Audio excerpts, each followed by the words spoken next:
Assalamualaikum warahmatullahi wabarakatuh. Perkenalkan, kami dari Program Studi Keperawatan Fakultas Kedokteran Universitas Tanjung Pura tahun 2019. Kali ini kami akan membuat video komunikasi dalam keperawatan 2, di mana komunikasi antara perawat dan pasien yang berada di ruangan ICU. Bagaimana kisah selanjutnya? Eits, sebelum itu, yuk kita kenalan dulu dengan anggota kelompok kami. Perkenalkan, nama saya Putra Nisa, NIM I10311910115. Di sini saya berperan sebagai keluarga pasien. Halo, perkenalkan nama saya Wirda Dwiana Ningsi dengan NIM I10311910119. Di sini saya berperan sebagai perawat. Assalamualaikum warahmatullahi wabarakatuh. Perkenalkan, saya Putri Reisi Vitaliana Cesar dengan NIM I10311910029. Jadi di sini saya bertugas sebagai pembahas materi. Halo semuanya, Assalamualaikum warahmatullahi wabarakatuh. Perkenalkan, nama saya Tari Dwi Sundari Heranita, NIM I10311910033 dari Prodi Keperawatan Fakultas Kedokteran Universitas Tanjung Pura tahun 2019. Saya Putri Aisyah Isnaini dengan NIM I103191036 sebagai pengisi pembahasan. Halo semua, perkenalkan nama saya Felesia Rinitahani dari Prodi Keperawatan Fakultas Kedokteran Universitas Tanjung Pura. Di sini saya berperan sebagai editor video. Terima kasih. Halo, perkenalkan nama saya Nurinita dari Prodi Keperawatan 2019 dan di sini saya sebagai editor video. Terima kasih. Saya Vicky Nazira Rahma, NIM I10311910051. Saya sebagai pasien. Saya Hazimah Mufida dengan NIM I10311910052 dan berperan sebagai keluarga pasien. Saya Nurul Kirana Dicelebica dengan NIM I10311910055. Di sini saya berperan sebagai perawat. Hai, Assalamualaikum. Perkenalkan, nama saya Devaira Aulia. NIM saya I10311910057. Saya dari Fakultas Kedokteran Prodi Keperawatan Universitas Tanjung Pura tahun 2019-2020. Bagaimana sih kisah selanjutnya? Yuk kita simak kasus berikut ini. Nah, pada video kali ini kami diberikan kasus yakni pada hari Rabu tanggal 16 November 2020 di Rumah Sakit Stikesiarsi Pontianak terdapat pasien yang mengalami gangguan gagal napas hingga membuat pasien tersebut tidak sadarkan diri. Kemudian, pasien tersebut bernama Nyonya Nurhayati yang telah dirawat di ruangan ICU selama 2 hari. Dan sejak saat itu pula Nyonya Nurhayati tidak sadarkan diri. Kemudian di hari kedua tersebut di jam 8 pagi, perawat Arya akan memberikan injeksi kepada Nyonya Nurhayati di ruangan ICU. Berikut videonya. Keluarga dari Ibu Zira. Emang udah dipanggil? Iya, ya udah kamu aja yang kesana. Oke.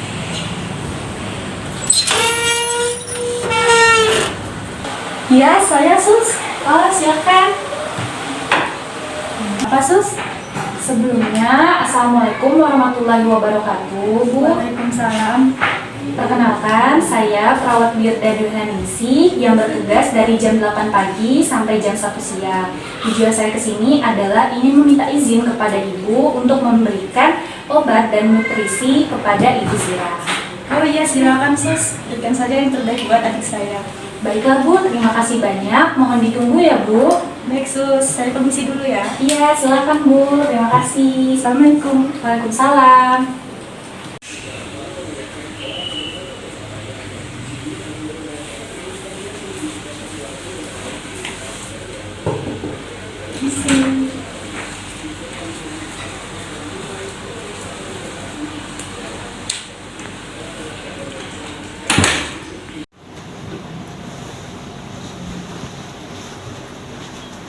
Permisi Bu.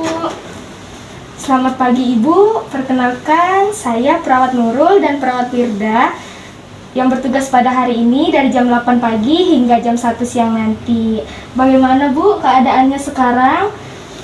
Saya berharap Ibu cepat siumannya Ibu. Baik Ibu, tujuan kami ke sini untuk memberikan obat sekaligus memberikan nutrisi kepada Ibu. agar Ibu bisa tetap makan walaupun dalam keadaan koma ya Ibu. Nah, kira-kira waktunya 5-10 menit. Baik, kalau begitu saya mulai ya Ibu.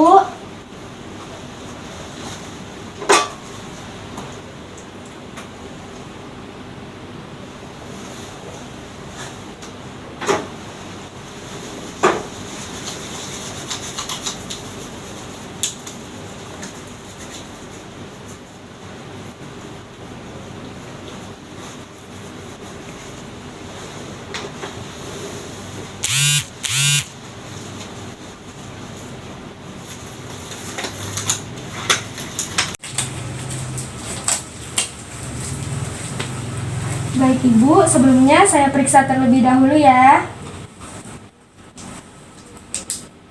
Permisi ya Ibu.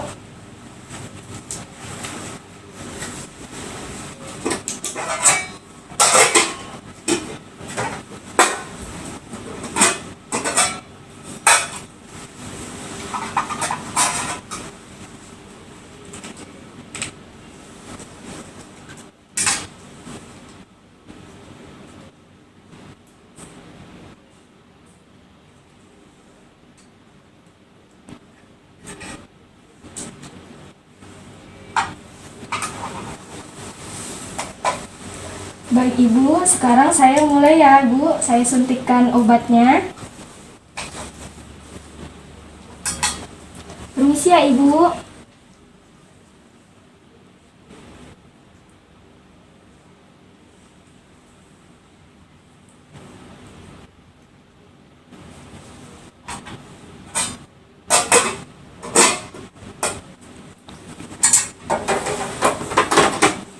Baik, sudah selesai ya Ibu. Tunggu sebentar ya Ibu.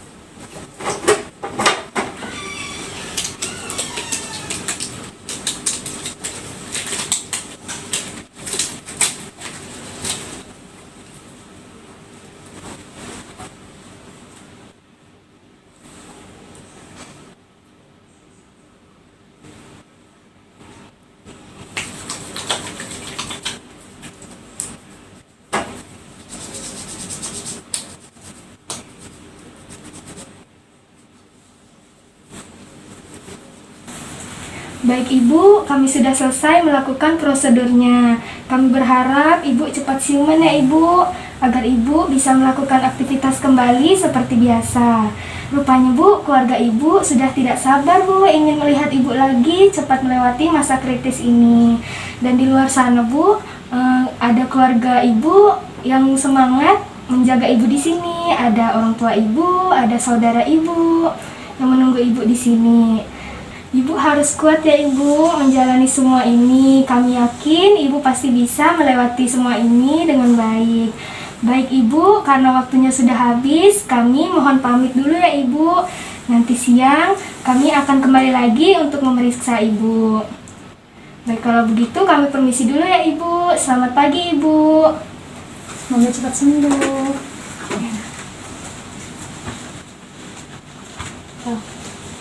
Permisi Ibu, Mbak. Kami sudah selesai memberikan obat dan nutrisi kepada Ibu Zira. Oh baik Sus, gimana keadaan anak saya Sus? Padahal dokter bilang besok adalah hari terakhir anak saya melewati masa kritisnya Sus. Tapi sampai sekarang anak saya belum sadar juga Sus. Sabar ya Bu, Mbak. Semoga Ibu Zira akan secepatnya sadar. Lebih baik Ibu dan Mbak banyak-banyak berdoa agar Ibu Zira cepat sadar dan bisa berkumpul bersama keluarga seperti dahulu. Amin, semoga saja Sus. Tapi kira-kira sampai berapa lama ya? Kalau masalah itu kami belum bisa memastikan, tapi yang pasti kami akan berusaha sebaik mungkin untuk merawat Ibu Zira agar membantu proses penyembuhan Ibu Zira itu sendiri. Oh baik Sus, saya akan menyerahkan sepenuhnya kepada tim kesehatan ya Sus atas kesembuhan anak saya. Ya, tentu saja Bu. Yang mungkin dari Ibu dan Mbak ada yang ingin ditanyakan lagi? Sepertinya sudah tidak ada. Baik, jika tidak ada, kami mohon permisi jika Ibu dan Mbak ada yang ingin diperlukan, Ibu dan Mbak bisa menemui kami di ruang perawat. Baik Sus, saya permisi dulu ya. Ya, terima kasih. Terima kasih kembali. Ya, sama-sama. Terima kasih ya Ibu, Mbak. Nah, itu dia video pembahasan mengenai pemberian injeksi pada Nyonya Nurhayati di ruangan ICU. Yuk, berikutnya kita bahas materi apa aja yang ada di dalamnya. Komunikasi adalah proses yang melibatkan hubungan intrapersonal. Komunikasi mencakup hubungan yang lebih luas dari sekedar wawancara saja. Semua bentuk tingkah laku yang mengungkapkan pesan tertentu disebut juga sebagai komunikasi. Lalu selanjutnya apa? Nah, selanjutnya komunikasi merupakan komponen yang paling penting dalam kehidupan bermasyarakat. Sebab hanya dengan komunikasi, seseorang bisa menyampaikan apa yang ada dalam pikirannya kepada orang lain. Baik itu menyampaikan informasi maupun untuk mendapatkan informasi dan semacamnya. Dalam bidang keperawatan, komunikasi merupakan metode utama dalam mengimplementasikan proses keperawatan. Nah, dalam hal ini, perawat dituntut untuk memiliki keterampilan berkomunikasi secara terapeutik. Komunikasi yang dijalin oleh perawat dan pasien dengan proses keperawatan disebut dengan komunikasi terapeutik. Nah, apa sih komunikasi terapeutik itu? Komunikasi terapeutik adalah suatu sarana bagi perawat dalam menjalin hubungan saling percaya sehingga dapat meningkatkan citra yang baik bagi tenaga kesehatan, khususnya dalam profesi keperawatan. Komunikasi merupakan suatu yang sangat penting bagi perawat dalam berinteraksi kepada pasien. Berikut adalah pengertian komunikasi terapeutik menurut beberapa ahli. Check it out! Nah, yang pertama adalah menurut Nordhaus tahun 1998. Menurut beliau adalah komunikasi terapeutik adalah kemampuan perawat dalam membantu klien untuk dapat beradaptasi dengan stres yang dialaminya, serta mengatasi gangguan psikologis dan belajar untuk berhubungan baik dengan orang lain. Lalu ada yang kedua. Nah, yang kedua ini menurut Stuart G.W. 1998. Menurut beliau adalah kemampuan terapeutik merupakan hubungan interpersonal antara perawat dan pasiennya, di mana dalam hubungan ini perawat dan klien bersama-sama belajar untuk memperbaiki pengalaman emosional klien. Nah, lalu ada yang ketiga. Menurut Sandin tahun 1990, menurut beliau adalah hubungan terapeutik merupakan suatu hubungan kerjasama. Hubungan ini ditandai dengan tukar-menukar perilaku, perasaan, pikiran, dan pengalaman antar perawat dan pasien untuk membina hubungan intim yang terapeutik. Nah, yang terakhir yang keempat yaitu menurut Wahyu Purwaningsih dan Ina Karlina di tahun 2010. Menurut mereka ialah komunikasi terapeutik berfokus pada klien dalam memenuhi kebutuhan klien serta memiliki tujuan yang spesifik. Dan tentunya memiliki batas waktu yang ditetapkan bersama. Merupakan hubungan timbal balik saling berbagi perasaan yang berorientasi pada masa sekarang.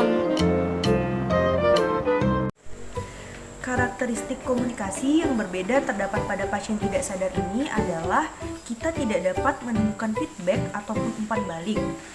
Yang mana feedback ataupun umpan balik ini merupakan salah satu elemen terpenting dalam berkomunikasi.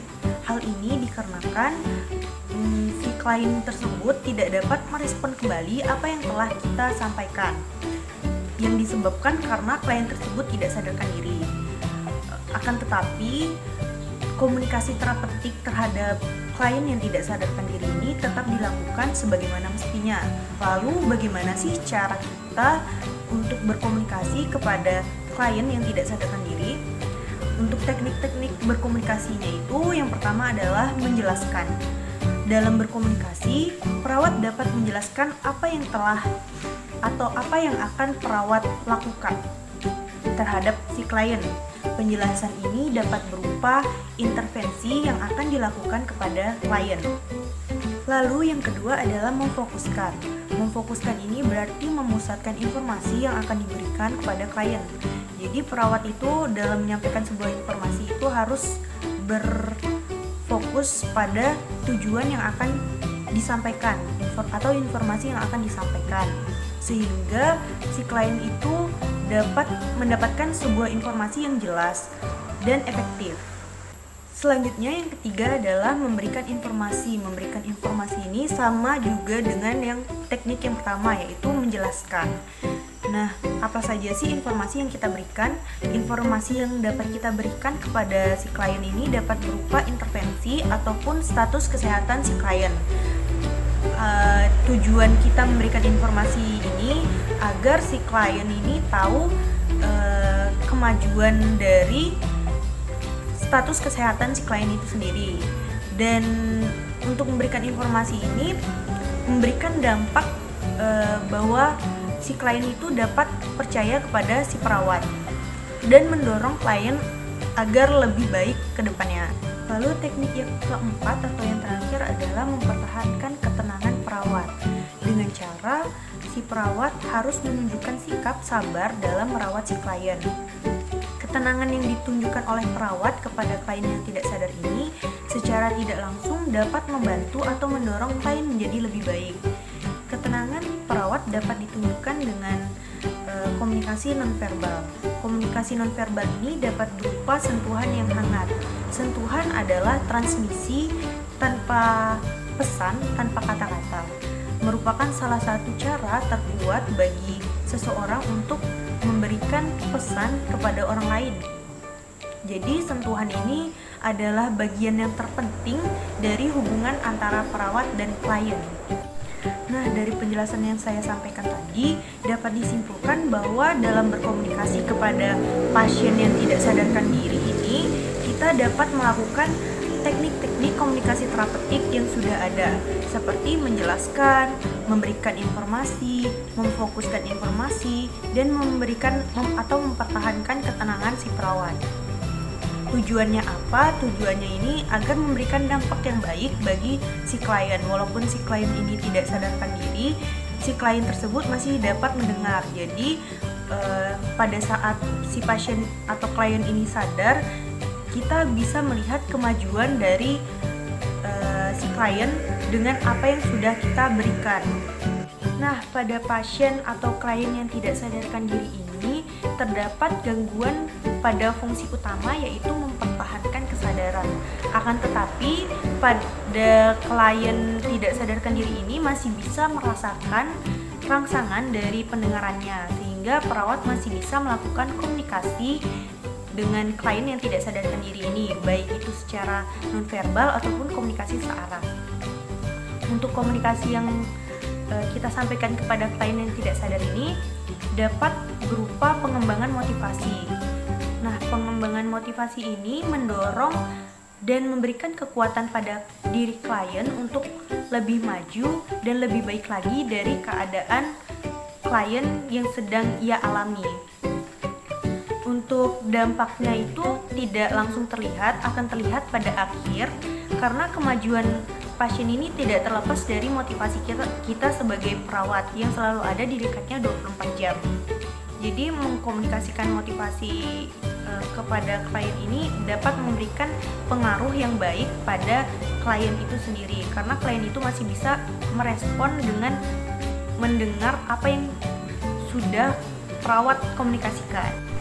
Nah, selain penurunan fungsi kesadaran, terdapat juga kekurangan pada klien yang tidak sadar, yaitu klien yang tidak sadar ini tidak dapat mengungkapkan emosional yang sedang terjadi. Jadi, sebaliknya, perawat dapat melakukan hal tersebut kepada pasien atau klien tersebut. Nah, dengan cara apa? Dengan cara berinteraksi dengan klien. Jadi, perawat dapat mengungkapkan hal-hal yang positif ataupun seperti mengungkapkan kegembiraan, lalu kepuasan terhadap peningkatan yang terjadi pada klien, dan kemajuan dari kesehatan si klien yang sedang dialami. Nah, pada setiap fase ini, perawat dituntut untuk tidak melakukan atau tidak bersikap negatif kepada diri klien, karena hal itu dapat berpengaruh baik itu langsung ataupun tidak langsung terhadap diri klien. Nah, jadi karena klien tersebut tidak sadarkan diri, kita masih belum bisa menyimpulkan situasi yang sedang terjadi atau situasi yang sedang dialami oleh si klien. Nah, untuk dampaknya juga tidak akan terlihat secara langsung. Untuk dampak akan terlihat pada saat si klien itu telah sadar. Jadi kita dapat menyimpulkan kemajuan dari tindakan yang kita lakukan kepada klien yang tidak sadar ini setelah klien tersebut sadar. Nah, kita dapat mengkomunikasikan kembali kepada klien yang sudah sadar ini dengan melakukan dan mengingat kembali apa yang telah kita lakukan terhadapnya. Komunikasi dengan klien yang tidak sadar, hal-hal berikut perlu diperhatikan, yaitu pertama, berhati-hati melakukan pembicaraan verbal di dekat klien karena ada keyakinan bahwa organ pendengaran merupakan organ terakhir yang mengalami penurunan penerimaan rangsangan pada klien yang tidak sadar. Klien yang tidak sadar seringkali dapat mendengar suara dari lingkungan walaupun klien tidak mampu meresponnya sama sekali. Kedua, ambil asumsi bahwa klien dapat mendengar pembicaraan perawat. Usahakan mengucapkan kata dan menggunakan nada normal dan memperhatikan materi ucapan yang perawat sampaikan dekat klien. Yang ketiga, ucapkan kata-kata sebelum menyentuh klien. Sentuhan diyakini dapat menjadi salah satu bentuk komunikasi yang sangat efektif pada klien dengan penurunan kesadaran. Keempat, upayakan mempertahankan lingkungan setenang mungkin untuk membantu klien fokus terhadap komunikasi yang perawat lakukan. Komunikasi terapeutik terdiri atas 4 fase, yaitu fase prainteraksi, fase orientasi, fase kerja, dan fase terminasi. Yang pertama, fase prainteraksi. Pada fase prainteraksi ini, petugas hanya mengeksplorasi perasaan, fantasi, dan ketakutan sendiri. Petugas juga perlu menganalisa kekuatan, kelemahan profesional diri. Selanjutnya, mencari data tentang klien jika mungkin dan merencanakan pertemuan pertama dengan pasien. Kedua, fase orientasi.